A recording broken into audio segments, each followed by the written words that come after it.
ചേട്ടാ, ഈ വഴുതനങ്ങയ്ക്ക് എന്താ വില? 40 രൂപ കിലോ. ഈ പാവയ്ക്കയോ? അതിന് 30 രൂപ കിലോ. എല്ലാ പച്ചക്കറിക്കും എന്തു വിലയാ? ഇങ്ങനെ വില കൂടിയാ പാവപ്പെട്ടവരെന്ത് കഴിക്കാനാണ്? പാവപ്പെട്ടവർക്കല്ലേ ഈ വെണ്ടക്ക ഇരിക്കുന്നേ. നിങ്ങൾ ഇത് വാങ്ങിക്കോ, 10 രൂപ കിലോ ഉള്ളൂ. ആണോ? എന്നാ ഇതിനെ അങ്ങ് പാക്ക് ചെയ്തോ. റീന വെണ്ടക്കയും കൊണ്ട് വീട്ടിലേക്കങ്ങ് പോരും. എന്നിട്ട് രാത്രിയിലെ ഭക്ഷണം അതുതന്നെ ആക്കും. വെണ്ടയ്ക്ക കറി കണ്ട അവളുടെ അമ്മയച്ഛനും അമ്മായിയമ്മയ്ക്കും ഇഷ്ടമായില്ല. എന്താ മരുമോളെ ഇത്, വെണ്ടക്ക കഴിച്ച് കഴിച്ച് മടുത്തു. ഇവൾക്ക് ഇതല്ലാണ്ട് വേറെ ഒന്നും കിട്ടില്ല. എപ്പ നോക്കിയാലും ഇത് മാത്രമാ. അമ്മാ, ഇപ്പൊ ഇതിന് മാത്രമാണ് വിലക്കുറവ്. ഇത് നമുക്ക് ലാഭത്തിന് കിട്ടും. എപ്പോഴാണോ നമ്മുടെ പ്രശ്നങ്ങളൊക്കെ ഒന്ന് തീരുന്നത്? മറ്റുള്ളവരുടെ മരുമക്കളൊക്കെ പുറത്തു പോയി ജോലി ചെയ്യും. എനിക്കൊരു മരുമകളുണ്ട്, ഒരു ജോലിയും ചെയ്യില്ല. വീട്ടില് വെറുതെ കുത്തിയിരിക്കാൻ അറിയാം. അമ്മ എന്തിനാ ഇങ്ങനെയൊക്കെ പറയുന്നേ? എനിക്ക് സ്വന്തമായിട്ട് എന്തെങ്കിലും തുടങ്ങണമെന്നാണ്. പക്ഷെ എന്ത് തുടങ്ങണമെന്നാ എനിക്കറിയില്ലാത്തെ. അമ്മേ, അമ്മ ഉണ്ടാക്കിയ കുറുക്കുറ വെണ്ടക്കയില്ലേ, നല്ല സ്വാദിഷ്ടമാണ്. എനിക്കിതിഷ്ടമാ. ഇതമ്മ ഉണ്ടാക്കി പുറത്തു വിറ്റാൽ നല്ല പൈസ കിട്ടും. എന്റെ കൂട്ടുകാരി രേണുല്ലേ, അവളുടെ അച്ഛനും രാജ്മ ചാവൽ ഉണ്ടാക്കി വിൽക്കുകയാ. ആണോ? എന്നാൽ എനിക്കും ഇതുതന്നെ തുടങ്ങാലോ. നല്ല വരുമാനം ഉണ്ടാവൂലോ. റീന അവളുടെ പാദസരം വിറ്റ് ആവശ്യമുള്ള സാധനമൊക്കെ മേടിച്ച് വ്യാപാരം തുടങ്ങിയ സമയത്ത് ആകെ 2 ആൾക്കാരെ വരാറുള്ളൂ. വൈകിട്ട് വീട്ടിലെത്തുമ്പോഴേക്കും ബാക്കി വന്ന അതുതന്നെ അവർക്ക് കൊടുക്കുകയും ചെയ്യും. എല്ലാ ദിവസവും വെണ്ടക്ക കഴിച്ചെന്റെ നാക്കിന്റെ രുചി പോയി. എനിക്ക് പനീർ വേണം, പോയി ഉണ്ടാക്കിയിട്ട് വാ. എനിക്ക് നന്നായിട്ട് അറിയാം, ഇത് വിറ്റൊന്നും പോയി കാണത്തില്ല. അവളുടെ ഒരു വെണ്ടയ്ക്ക അവിടെ ആരും കഴിച്ചു കാണത്തില്ല. അപ്പൊ ഇങ്ങോട്ട് കൊണ്ടുവന്നു. ഇത് കളയുന്നേക്കാളും നല്ലതല്ലേ അമ്മ നമ്മൾ കഴിക്കുന്നത്? അന്നത്തെ നിന്ദിക്കരുതെന്നല്ലേ അമ്മ? അത് കൊള്ളാലോ. ഇന്നലെ വന്ന പെണ്ണെന്നെ പഠിപ്പിക്കുന്നോ വീടെങ്ങനെ നോക്കണമെന്ന്? ഞങ്ങൾക്കിത് കഴിക്കണ്ട. ഞങ്ങൾക്ക് വേണ്ടിയേ മുട്ടയോ പനീറോ ഉണ്ടാക്കിക്കൊണ്ടുവാ. റീന കരഞ്ഞുകൊണ്ട് മാർക്കറ്റിൽ പോയിട്ട് മുട്ട മേടിച്ചുകൊണ്ട് വന്നു. എന്നിട്ട് മുട്ടത്തോരൻ ഉണ്ടാക്കി. റീന ബുദ്ധിയുള്ളവളായിരുന്നു. അവൾ വീട്ടുചെലവിനു വേണ്ടി ഭർത്താവിനെ എന്നും എപ്പോഴും സഹായിക്കുമായിരുന്നു. അതുകൊണ്ട് തന്നെ ഒരു പുതിയ തട്ടുകട തുടങ്ങി. അങ്ങനെ കുറച്ചു ദിവസങ്ങൾ കഴിഞ്ഞ് ഉച്ച കഴിഞ്ഞു. ആകെ 4-5 പേരെ ഇവിടെ വന്നുള്ളൂ. ഇങ്ങനെ പോയാ അമ്മായിയമ്മ ഈ തട്ടുകട തന്നെ നിർത്തിക്കും. അങ്ങനെയിരിക്കെ രാജു എന്ന് പറഞ്ഞ ആള് അവിടെ വന്ന് അവളോടൊരു കാര്യം പറയും. ഞാൻ പറയട്ടെ, നിങ്ങൾ ഈ തട്ടുകട ഇവിടുന്ന് മാറ്റൂ, എങ്കിൽ നിങ്ങൾക്ക് നല്ല കച്ചവടം കിട്ടും. റീനയ്ക്ക് അയാൾ പറഞ്ഞതിൽ കാര്യം തോന്നി. ഭർത്താവിനോട് കാര്യങ്ങളൊക്കെ പറഞ്ഞു. റീന, നിനക്ക് അറിയാമല്ലോ, പെട്ടെന്ന് വേറെ സ്ഥലത്തേക്ക് മാറ്റാൻ എളുപ്പമല്ലത്. തുടങ്ങിയിട്ട് കുറച്ച് ദിവസമല്ലേ ആയുള്ളൂ. പുതിയ സ്ഥലത്തോട്ട് മാറ്റുമ്പോൾ തന്നെ അതും വളരെ ചെലവാണ്. ഇപ്പം നമ്മുടെ കയ്യിൽ അത്രയും പൈസ ഇല്ലല്ലോ. ഇങ്ങനെ തന്നെ തുടരുവാണെങ്കിൽ മിച്ചം പിടിച്ചേക്കുന്ന നമ്മുടെ പൈസയും ഒറ്റയടിക്ക് തീർന്നു പോകൂലേ? ഇനി ഞാൻ തട്ടുകട നിർത്തിയാൽ ചെയ്തതൊക്കെ നഷ്ടമാകും. കുറച്ചു മാസങ്ങളെ ആയിട്ടുള്ളൂ. കുറച്ചു നാളും കൂടെ ഒന്ന് നടത്തി നോക്കാം. ചിലപ്പോ വരുമാനം വന്നാലോ. അവള് കുറച്ചു ദിവസം കൂടെ തട്ടുകട നടത്തി നോക്കി. പക്ഷെ വരുമാനം ഒന്നും വന്നില്ല. അങ്ങനെ അവള് മടുത്ത് തട്ടുകട അങ്ങ് നിർത്തിക്കളഞ്ഞു. കുറേ ദിവസങ്ങൾക്ക് ശേഷം അവളുടെ അമ്മായിയച്ഛൻ മനോഹരന് വയ്യാണ്ടുമായി. അദ്ദേഹത്തെ ഗ്രാമത്തിലെ ആശുപത്രിയിൽ കൊണ്ടുപോയി. ഇദ്ദേഹത്തിന്റെ ആരോഗ്യനില ഗുരുതരമാണ്. സിറ്റിയിലെ ആശുപത്രി കൊണ്ടുപോകണം. അവിടുത്തെ മുതിർന്ന ഡോക്ടറെ കാണിക്കുന്നതായിരിക്കും നല്ലത്. രാജീവും റീനയും അവരുടെ സമ്പാദിച്ച ബാക്കി പൈസയുമായി അച്ഛനെയും കൊണ്ടുപോയി. അവിടെ എത്തിക്കഴിഞ്ഞപ്പോ ഉണ്ടായിരുന്ന പൈസ മുഴുവനും ചികിത്സയ്ക്ക് ചെലവായി. ചികിത്സ കഴിഞ്ഞ് നാട്ടിലേക്ക് അവര് പുറപ്പെട്ടു. ഇതും കൂടെ കഴിഞ്ഞപ്പോ രാജീവ് ആകെ അസ്വസ്ഥനായി. നിങ്ങളെന്തിനാ ഇത്ര വിഷമിക്കുന്നേ? കയ്യിലുണ്ടായിരുന്ന ബാക്കി പൈസയും അച്ഛന്റെ ചികിത്സയ്ക്ക് ചെലവായി. നമ്മുടെ വീട്ടിലെ അവസ്ഥ വളരെ മോശമായിക്കൊണ്ടിരിക്കുക. കൂടാതെ ഇത്രയും ദിവസം ജോലിക്ക് പോകാതിരുന്നുകൊണ്ട് മുതലാളി എന്നെ പറഞ്ഞു വിട്ടു. ഇനി എന്താണ് ചെയ്യേണ്ടെന്ന് എനിക്കറിയില്ല റീനെ. റീന അവന് ധൈര്യം കൊടുത്ത് അവനോട് പറയും, അതെ, നിങ്ങൾ വേറെ എന്തെങ്കിലും ജോലി നോക്കൂ. ചിലപ്പോ നല്ല ജോലി കിട്ടിയാലോ. ശരിയാണ് നീ പറഞ്ഞത്. അടുത്ത ദിവസം തന്നെ അവൻ ജോലി തപ്പിയിറങ്ങി. പക്ഷെ എവിടെയും ഒരു ജോലിയും കിട്ടിയില്ല. പിന്നീട് അവന് ഒരു കെട്ടിട നിർമ്മാണ സ്ഥലത്ത് ഒരു ചെറിയ ജോലി കിട്ടി. പക്ഷെ അവൻ വിചാരിച്ച പോലെയൊന്നും അതിൽ നിന്നും വരുമാനം കിട്ടിയില്ല. പെട്ടെന്നൊരു ദിവസം മനോഹർ വല്ലാണ്ട് ചുമക്കാൻ തുടങ്ങി. അയ്യോ, എന്താ പറ്റിയേ? മോനെ രാജീവേ, രാജീവേ, നോക്കു മോനെ, അച്ഛന് വയ്യാണ്ടായി. അമ്മയുടെ വിളി കേട്ട് രാജീവോടെ എത്തിയപ്പോ ശ്വാസം കിട്ടാതെ അച്ഛൻ ബുദ്ധിമുട്ടുകയായിരുന്നു. നിമിഷ സമയം കൊണ്ട് അച്ഛന്റെ ശ്വാസം നിലച്ചു. അച്ഛന്റെ വിയോഗം അവരെ സങ്കടത്തിലാക്കി. അച്ഛന്റെ മരണം രാജീവിനെ വല്ലാണ്ട് സങ്കടത്തിലാക്കി. എൻ്റെ തെറ്റാണിത്. എനിക്ക് വരുമാനം ഉണ്ടാക്കാൻ പറ്റിയില്ല. അതുകൊണ്ടല്ലേ നമ്മുടെ അച്ഛൻ ചികിത്സ കിട്ടാതെ പോയത്. എനിക്ക് നല്ലൊരു മകനാകാൻ കഴിഞ്ഞില്ല.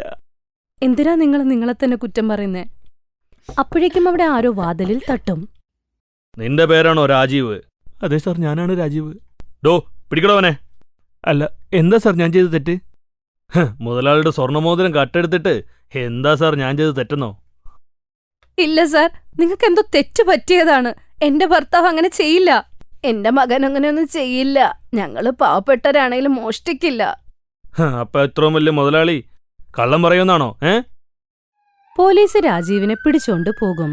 റീനയും അമ്മായിയമ്മയും ആ വീട്ടിൽ ഒറ്റപ്പെട്ടു. നിരന്തരമായ പ്രശ്നം കൊണ്ട് അമ്മായിയമ്മയ്ക്കും ഒട്ടും വയ്യാണ്ടായി. എന്റെ ദൈവമേ, ഞാനിത് എന്തൊക്കെ ഇനി കാണണം. വീട്ടിലാണെങ്കിൽ കഴിക്കാൻ ഒന്നുമില്ല. അമ്മയ്ക്കാണെങ്കിൽ ഒട്ടും വയ്യേന്താനും. അമ്മയ്ക്ക് മരുന്ന് വാങ്ങാൻ ഞാൻ എന്തു ചെയ്യും? എനിക്ക് തോന്നുന്നത് ഇതാണ് ശരിയായ സമയം. തട്ടുകട വീണ്ടും തുടങ്ങാം. അവൾക്ക് വേറെ ഒരു വഴിയുമില്ലായിരുന്നു. അവളുടെ അടുത്ത് വേണ്ടത്ര പണവുമില്ല തട്ടുകട ഇടാനായിട്ട്. അങ്ങനെയിരിക്കവേ ഒരു സ്ത്രീ അവളെ കാണാൻ വന്നു. റീന അവളെ കണ്ടപ്പോ തന്നെ കെട്ടിപ്പിടിച്ചു.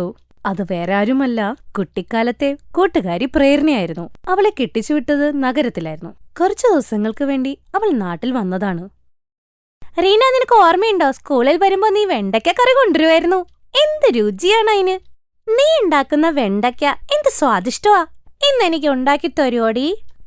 ആ പിന്നെ ശരിയടി, ഞാൻ ഉണ്ടാക്കി തരാം നിനക്ക്. റീന അടുക്കളയിൽ പോയി നോക്കിയപ്പോ ഉണ്ടാക്കാൻ ഒന്നുമില്ല. ആകെയുള്ളത് കുറച്ച് വെണ്ടയ്ക്ക മാത്രം. ഗോതമ്പ് പൊടി, മസാല ഒന്നുമില്ല. അവള് പെട്ടെന്ന് തന്നെ പുറകിലത്തെ വഴിയിലൂടെ കമല ചേച്ചിയുടെ വീട്ടിൽ പോയി ആവശ്യമുള്ള സാധനം എടുത്തോണ്ട് വരും. അങ്ങനെ അവൾ ചപ്പാത്തിയും വെണ്ടയ്ക്കക്കറി ഉണ്ടാക്കി. റീനു, എന്ത് ടേസ്റ്റാ! അടിപൊളിയായിട്ടുണ്ട്. അല്ല, ചേട്ടനെവിടെ? റീനു കരഞ്ഞുകൊണ്ട് അവളോട് എല്ലാ കാര്യവും പറയും. ഡോണ്ട് വറി റീനു, എന്റെ ഹസ്ബൻഡ് അറിയപ്പെടുന്ന വക്കീലാ. ഞാൻ അദ്ദേഹത്തോട് ഈ കാര്യം പറയാം. അതുവരയ്ക്ക് നീ പൈസ വെച്ചോ, എന്നിട്ട് തട്ടുകട ഇടാൻ നോക്ക്. വെണ്ടയ്ക്കക്കറി ചപ്പാത്തിയുടെ കൂടെ മോരും വിക്ക്. അപ്പൊ കുറച്ചും കൂടെ എല്ലാവർക്കും ഇഷ്ടപ്പെടും. ചൂട് സമയല്ലേ, ലസ്സി വേണ്ടേ? റീനയ്ക്ക് അവള് പറഞ്ഞത് മനസ്സിലായി. കൂട്ടുകാരി കൊടുത്ത പൈസ കൊണ്ട് അവൾ നിർത്തിവെച്ച തട്ടുകട തുടങ്ങി. നല്ല മണമൊക്കെ വരുന്നുണ്ടല്ലോ. ഈ ചപ്പാത്തിക്കും കറിക്കും ഒക്കെ എത്രയാ? ഒരു പ്ലേറ്റിന് 40 രൂപ. മോരും വെള്ളം ഫ്രീ ആണ് കേട്ടോ. അയാളത് കഴിച്ചു കഴിഞ്ഞപ്പോ അയാൾക്ക് സന്തോഷമായി. കാരണം ഇതിനു മുമ്പ് ഇതുപോലെ രുചിയുള്ളത് കഴിച്ചിട്ടില്ല. കുറച്ചു ദിവസം കൊണ്ട് തന്നെ തട്ടുകടയിൽ നല്ല വരുമാനം വരാൻ തുടങ്ങി. അങ്ങനെ അവൾ അമ്മായിയമ്മേനെ നല്ലൊരു ഡോക്ടറെ കാണിച്ചു. നല്ല ചികിത്സയും കൊടുത്തു. റീനയുടെ അമ്മായിയമ്മയ്ക്ക് അവളെക്കുറിച്ച് അഭിമാനമായി. അവളോട് മാപ്പും പറഞ്ഞു. പ്രേരണയുടെ ഭർത്താവ് കാരണം രാജീവിനെ കള്ളക്കേസിൽ നിന്നും രക്ഷപ്പെടുത്തുകയും ചെയ്തു. നീ എന്റെ ജീവിതത്തിൽ ഒരു മാലാഖയെ പോലെ വന്നു. നീ വന്നതോടെ എന്റെ എല്ലാ പ്രശ്നങ്ങളും തീർന്നു. നീ എന്റെ കൂട്ടുകാരിയാ. നിനക്ക് വേണ്ടി ഇത്രയെങ്കിലും ഞാൻ ചെയ്യണ്ടേ? ഇപ്പൊ ഞാൻ തൽക്കാലം വീട്ടിലേക്ക് പോവാ. എനിക്ക് നിന്റെ കൈകൊണ്ട് വെണ്ടയ്ക്കക്കറി തിന്നാൻ തോന്നിയ ഞാൻ ഓടി വരും. നിന്റെ വരവിനായി ഞാൻ കാത്തിരിക്കൂടെ. പ്രേരണ ഇത് പറഞ്ഞ് അവിടെ നിന്ന് പോയി. അങ്ങനെ രാജീവും റീനയും കൂടെ ചേർന്ന് അവരുടെ തട്ടുകട നന്നായി നടത്തി. അങ്ങനെ അവർക്ക് ഒരുപാട് വരുമാനവും ഉണ്ടായി. അവരുടെ എല്ലാ പ്രശ്നങ്ങൾക്കും ഒരു തീരുമാനമായി. അങ്ങനെ അവര് സന്തോഷത്തോടെ ജീവിക്കാൻ തുടങ്ങി.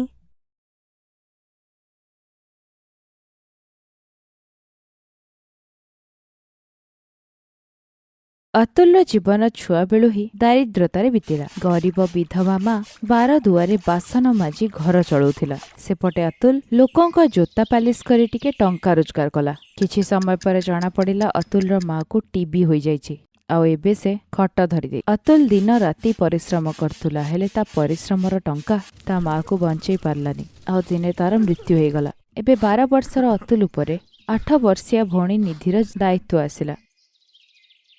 ସେ ଫୁଟପାଥ ଉପରେ ଜୋତା ପଲିସ କରି ରୋଜଗାର କରୁଥିଲା। ଗୋଟିଏ ଦିନ ଜୋତା ପଲିସ କରିଦିଅନ୍ତୁ ନା ସାର୍। ଆରେ ଜୋତା ପଲିସ କରାଇବାର ନାହିଁ ସାର୍, ଜୋତା ପଲିସ କରାଇଦିଅନ୍ତୁ, ନହେଲେ ମୋ ଭଉଣୀ ଭୋକିଲା ରହିବ। କ'ଣ ମାନେ? ମୋ ଭଉଣୀର ମୋ ଛଡ଼ା କେହି ନାହାନ୍ତି। ଜୋତା ପଲିସ କରି ମୁଁ ମୋ ଭଉଣୀର ପେଟ ଭରୁଛି। ଏହା ଶୁଣି ରାଜବୀରକୁ ତା ଉପରେ ଦୟା ଆସିଲା। ତୁ ଜୋତା ପାଲିସ କରିକି କେତେ ଟଙ୍କା ରୋଜଗାର କରିବୁ? ଛାଡ଼, ମୋର ନିଜର ଗୋଟେ ହୋଟେଲ ଅଛି, ସେଇଠି କାମ କରିଦେବୁ। ସଫାସଫିର କାମ ଅଛି, ଆଉ ଗ୍ରାହକଙ୍କୁ ଖାଇବାକୁ ଦେବୁ। ଆଉ ୟା ବଦଳରେ ପ୍ରତି ମାସରେ ତତେ ମୁଁ ଦରମା ଦେବି, ଆଉ ତା ସହିତ ଗ୍ରାହକଙ୍କ ଠାରୁ କିଛି ଟିବି ମିଳିଯିବ। ସତରେ ସାର୍, ଠିକ୍ ଅଛି, ମୁଁ ଏଇ ଜିନିଷ ପାଇଁ ପ୍ରସ୍ତୁତ। ସେଠି କ'ଣ କ'ଣ ତିଆରି ହୋଇଛି ସାର୍? ଦାଲ ମଖନୀ, ରୁଟି, ପନିର, ଚିକେନ ସବୁ ତିଆରି ହୁଏ। ଯଦି ଚାହୁଁଛୁ ତ ଭଉଣୀକୁ ବି ସେଇ ଜାଗାକୁ ନେଇ ଆସିବୁ। ତା ପରଦିନଠୁ ସେ ସେୟା ହିଁ କଲା। ସେ ନିଜ ଭଉଣୀ ସହିତ ମିଶି ସେଇ ହୋଟେଲକୁ ଗଲା ଯୋଉଠି ମସଲାର ବାସ୍ନାରେ ତା ମନ ବି ଚିକେନ ଖାଇବା ପାଇଁ ଲୋଭ କଲା। ଭାଇ ମୋ ମୁହଁରେ ତ ପାଣି ଆସିଗଲାଣି ଏ ବାସ୍ନା ରଖି। ଚୁପ୍ ହେଇଯା, ଏବେ ଗୋଟେ କଣରେ ଯାଇ ବସିଯା ଆଉ ମତେ କାମ କରିବାକୁ ଦେ। ଅତୁଲ ଯାଇ ଗ୍ରାହକଙ୍କୁ ଖାଇବାକୁ ଦେଲା। ଗ୍ରାହକ କିଛି ଅଧିକ ଅର୍ଡର କରିଦେଲେ। ସେ କିଛି ଖାଉଥିଲା ଆଉ କିଛି ଥାଳିରେ ହିଁ ଛାଡ଼ି ଦେଇ ଯାଉଥିଲେ। ବଞ୍ଚିଥିବା ଚିକେନ ରୁଟିର ବାସ୍ନାରେ ସେ ନିଜକୁ ତ ଅଟକେଇ ହିଁ ପାରୁନଥିଲା ଆଉ ଅଳ୍ପ ଖାଦ୍ୟ ଗୋଟିଏ ଜରିରେ ବାନ୍ଧି ପାଖରେ ବସିଥିବା ଭଉଣୀକୁ ସେ ଦେଇ ଆସିଲା। ତାପରେ ଦୁଇଜଣ ମିଶିକି ଚିକେନ ରୁଟି ଖାଇଲେ। ଏମିତି କିଛି ବର୍ଷ ବିତିଗଲା। ଗୋଟିଏ ଦିନ ରାଜବୀର କହିଲା, ଅତୁଲ, ସବୁ ଗ୍ରାହକ ତୋଠୁ ଖୁସି। ସେମାନେ ବହୁତ ପ୍ରଶଂସା କରୁଛନ୍ତି। ସେଇଥିପାଇଁ ମୁଁ ଚାହୁଁଛି ରୋଷେଇ ଘର କାମଟା ବି ତୁ ଶିଖେ। ଠିକ ଅଛି ବାବୁ। ଏବେ ଅତୁଲ ରୋଷେଇ ଘରେ କାମ କରୁଥିଲା। କିଛି ସମୟରେ ସେ ଖାଇବା ବନେଇବା ଶିଖିଗଲା। ବହୁତ ଭଲରେ ଚିକେନ ରୁଟି ତିଆରି କରିବା ବି ସେ ଶିଖିଗଲା। ଏବେ ସମସ୍ତେ ତା ହାତ ତିଆରି ଚିକେନ ରୁଟି ହିଁ ମାଗୁଥିଲେ। କିନ୍ତୁ ଏବେ ତା ସହିତ କାମ କରୁଥିବା ଅନ୍ୟ ଲୋକ ତାଠୁ ଜଳିଲେ। ତେବେ ଗୋଟିଏ ଦିନ ମୁଁ ବହୁତ ଭଲରେ ଜାଣିଛି ଅତୁଲ ତୁ ଚୋରି କରୁଛୁ। ନାଇଁ, ଏଟା ମିଛ, ମୁଁ ଚୋରି କରିନି। ତେବେ ରାଜବୀର ବି ଆସିଲା। କାହିଁକି ଚିଲଉଛ? କିଏ ଚୋରି କରିଛି? ମାଲିକେ, ମୁଁ ୟାକୁ କାଉଣ୍ଟରରୁ ପଇସା ଚୋରି କରୁଥିବାର ଦେଖିଲି। ଚେକ୍ କରୁନାହାନ୍ତି। ରାଜବୀର ତା ପକେଟ ଖୋଜିଲା ବେଳକୁ ପକେଟରୁ 2000 ଟଙ୍କା ମିଳିଲା, ଯାହାକି ବବଲୁ ଲୁଚେଇକି ତା ପ୍ୟାଣ୍ଟରେ ପକେଇ ଦେଇଥିଲା। ସେ ଟଙ୍କା ଦେଖି ରାଜବୀର ରାଗି ଯାଇ କହିଲା, କୋଉ ଜିନିଷର ଅଭାବ କଲି ମୁଁ? ଫୁଟପାଥରୁ ଉଠେଇକି ଏଇଠିକି ଆଣିଲି, ତାପରେ ବି ଚୋରି କଲୁ? ନାଇଁ ନାଇଁ ସାର୍, ମୁଁ ଚୋରି କରିନି। ମାରଣ ଖାଉଛି। ବାହାର ଯା ଏଠୁ, ମୁଁ କିଛି ଶୁଣିବାକୁ ଚାହୁଁନି। ରାଜବୀର ଅତୁଲକୁ କାମରୁ ବାହାର କରିଦେଲା। ବବଲୁ ଏହା ଦେଖି ବହୁତ ଖୁସି ହେଲା, କାହିଁକିନା ସେ ଚାହୁଁଥିଲା। କଣ ହେଲା ଭାଇ, ଆଜି ଚିକେନ ରୁଟି ବଞ୍ଚି ନଥିଲା? ଆଜି ପରଠୁ ମୁଁ ଆଉ ରୁଟି ଚିକେନ ଆଣିପାରିବିନି ଭଉଣୀ, କାହିଁକିନା ମାଲିକ ମତେ ଚାକିରିରୁ ବାହାର କରିଦେଲେ। କଣ? କାହିଁକି? ଅତୁଲ ନିଧିକୁ ସବୁ ବିଷୟରେ କହିଲା। ଏବେ ତ ତମେ ବି ଭଲ ଚିକେନ ରୁଟି ତିଆରି କରିଦଉଛ, କାହାଠୁ ଚାକିରି କରିବାଠୁ ଭଲ ତମେ ନିଜର ଗୋଟେ କାମ ଆରମ୍ଭ କରୁନ। ଅତୁଲ ତ କିଛି ଚିନ୍ତା ହିଁ କରିନଥିଲା, କିନ୍ତୁ ତା ଭଉଣୀର ଆଇଡିଆ ତାକୁ ପସନ୍ଦ ଆସିଲା। ଏବେ ସେ ଚିକେନ ରୁଟିର ଠେଲା ଲଗେଇବାକୁ ଚିନ୍ତା କଲା। ଏତେ ବର୍ଷ ହେଲା କାମ କରି ସେ ସେତିକି ଟଙ୍କା ତ ରୋଜଗାର କରି ହିଁ ଦେଇଥିଲା। 2 ଦିନ ଭିତରେ ହିଁ ସେ ନିଜ କାମ ଆରମ୍ଭ କରିଦେଲା। ଆଉ ଏବେ ସେ ବହୁତ ବଢିଆ ଚିକେନ ରୁଟି ତିଆରି କରି ବିକ୍ରି କରୁଥିଲା। ଆଉ ଏବେ ଲୋକମାନେ ତା ପାଖକୁ ଚିକେନ ରୁଟି ଖାଇବା ପାଇଁ ଆସୁଥିଲେ। ସେ ସକାଳୁ ହାଣ୍ଡିରେ ହାଣ୍ଡିଏ ଚିକେନ ବନଉଥିଲା ଆଉ ସନ୍ଧ୍ୟାବେଳେ ଯାଏଁ ତାହା ଶେଷ ହୋଇଯାଉଥିଲା। ତାର ରୋଜଗାର ବହୁତ ଭଲ ହେଲା। ସେପଟେ ଅତୁଲର ଭଲ ଚିକେନ ନ ମିଳିବାରୁ ଗ୍ରାହକ ସବୁ ଆପେ ଆପେ ଭାଙ୍ଗିଗଲେ। ତେବେ ଚିକେନ ରୁଟିରେ ତାଙ୍କୁ ସେଇ ସ୍ୱାଦ ମିଳିପାରୁନଥିଲା ଯାହା ଅତୁଲ କରୁଥିଲା। ସମସ୍ତେ ତାରି ଠେଲାକୁ ହିଁ ଯାଉଥିଲେ। ରାଜବୀର ହୋଟେଲ ତେବେ ବନ୍ଦ ହେବା ଉପରେ ଆସିଗଲା। କିନ୍ତୁ ଗୋଟିଏ ଦିନ ବବଲୁକୁ କାହା ସହିତ କଥା ହେବାର ସେ ଶୁଣିଲା। ଆବେ ମୁଁ ହିଁ ଅତୁଲକୁ ଏଇ ଜାଗାରୁ କାଢିକି ଫୋପାଡ଼ି ଦେଇଛି। ମିଛରେ ତା ପକେଟରେ 2000 ଟଙ୍କା ମୁଁ ହିଁ ପୁରେଇଥିଲି। ଆଉ ମାଲିକ ବିଚରା ଭାବିଲେ ଚୋରି ସିଏ କରିଛି। ଏବେ ରାଜବୀର ନିଜ ଭୁଲକୁ ବୁଝିପାରିଲା ଆଉ ସେ ଅତୁଲକୁ ଖୋଜି ଖୋଜି ତା ଠେଲାରେ ଯାଇ ପହଞ୍ଚିଲା। ମତେ କ୍ଷମା କରିଦିଅ ଅତୁଲ, ସମସ୍ତେ ଚିହ୍ନି ପାରିଲେ, କେବଳ ମୁଁ ହିଁ ଚିହ୍ନି ପାରିଲିନି ତତେ। ଥରେ ବି ଭାବିଲିନି ମୁଁ ଯେ ତୁ ଏଇ କାମ କରିପାରିବୁନି। ସାର୍, ମୁଁ ଆପଣଙ୍କ ଟଙ୍କା ନୁହେଁ, ଆପଣଙ୍କର ରନ୍ଧା ଚୋରି କରିଛି। ସେଇଥିପାଇଁ ମୁଁ ଏବେ ସଫଳ। ଏବେ ସେ ହୋଟେଲକୁ ଫେରି ଚାଲ ଅତୁଲ, ନହେଲେ ସେ ହୋଟେଲ ବନ୍ଦ ହେଇଯିବ। ନାଇଁ ସାର୍, କେତେ ଦିନ ଯାଏଁ ମୁଁ ଆଉ ସେ ଚାକିରି କରିବି? ଭୁଲ ଆପଣଙ୍କର ବି ନୁହଁ, ହେଲେ ଆପଣ ଚିନ୍ତା କରନ୍ତୁନି। କିଛି ଦିନରେ ମୋ ଭଉଣୀର ପାଠପଢ଼ା ପୁରା ହେଇଯିବ। ତେବେ ମୁଁ ମୋ ଭଉଣୀ ସହିତ ମୁମ୍ବାଇ ପଳେଇବି ଆଉ ସେଇଠି ମୋ ଚିକେନ ରୁଟି କାମ ଆରମ୍ଭ କରିବି। ତାପରେ ଆପଣଙ୍କ ଗ୍ରାହକ ଫେରି ଆସିବେ। ତୋର ସବୁ ଇଚ୍ଛା ପୂରଣ ହଉ। ଭଗବାନ ତୋର ମଙ୍ଗଳ କରନ୍ତୁ। ଏତେ ଦିନ ଯାଏଁ ଠେଲାର କାମ କରି ଠିକ୍ଠାକ୍ ଟଙ୍କା ସେ ଯୋଡ଼ି ନେଲା। ନିଧିର ପାଠପଢ଼ା ସରିଲା ପରେ ସେମାନେ ମୁମ୍ବାଇ ଚାଲିଗଲେ ଆଉ ଯେଉଁଠି ନିଧିର ଆଡମିସନ ଗୋଟେ ବଡ଼ କଲେଜରେ କରାଗଲା। ଆଉ ସେ ନିଜେ ଚିକେନ ରୁଟି କାରବାର ଆରମ୍ଭ କଲା। ତା ହାତ ତିଆରି ଚିକେନ ରୁଟି ସେଇଠି ବି ଧମାଲ କରିଦେଲା। ଲୋକଙ୍କ ଭିଡ଼ ତା ଠେଲାରେ ହିଁ ଲାଗୁଥିଲା। ଲୋକ ଦୂର ଦୂରରୁ ତା ଚିକେନ ରୁଟି ଖାଇବା ପାଇଁ ହିଁ କେବଳ ଆସୁଥିଲେ। ତାର ବହୁତ ଭଲ ରୋଜଗାର ହେଉଥିଲା। ସେ ଗୋଟିଏ ଦିନରେ 1000 ଟଙ୍କା କମାଉଥିଲା। ଗରିବପଣର ଅନ୍ତ ହୋଇଯାଇଥିଲା ଆଉ ଏବେ ସେ ସଫଳର ସିଡ଼ି ଚଳୁଥିଲା।